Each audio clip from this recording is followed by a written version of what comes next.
first and foremost thing is that this is a resounding and profound success story that Operation Sindoor has given to the nation. I personally feel, as a student of geopolitics, security, and strategy, this is a golden milestone for the country to celebrate, not subjected to a kind of a postmortem, which is generally done for any kind of debacle or disaster in any kind of military operation. I'm saying this with very substantive proof and conviction, because it is not for the first time. I have been watching it for past couple of years.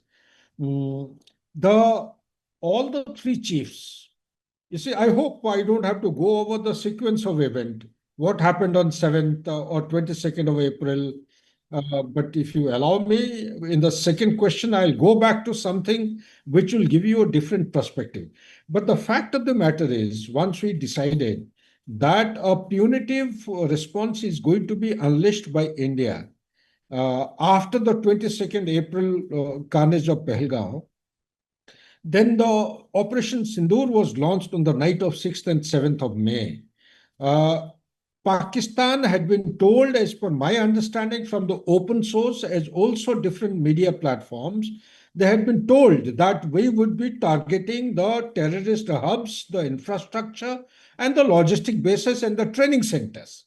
So, and our primary aim was to deliver a kind of a punishment. And this is what had been told to the Pakistan. So after the punishment was meted out between 4 minutes past 1 o'clock, 7th night, and I think it took around 22 minutes.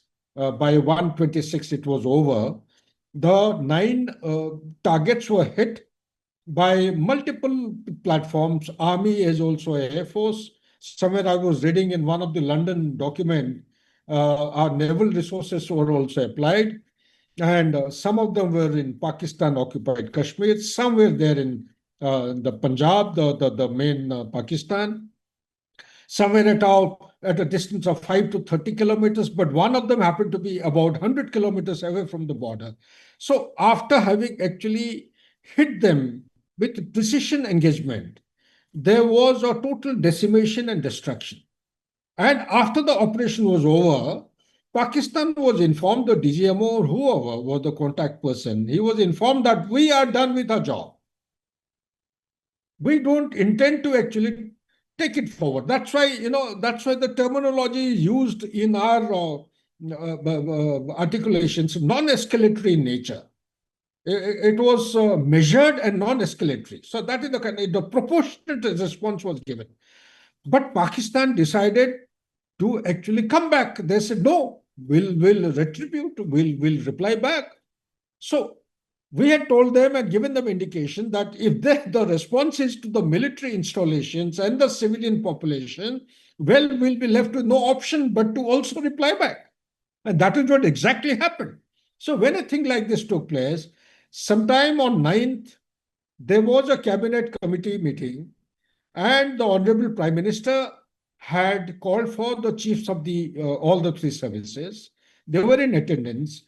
And I very distinctly remember it was in the TV show. The Honorable Prime Minister was there in the Parliament and giving out his articulations. He had given a free hand to the chiefs. The place of choosing the target, the time, the place, and the quantum of the warhead, everything has to be decided by you. So what more do you expect? How do you say the hands were tied behind the back? I disagree with this particular contention. I find that this contention is frivolous.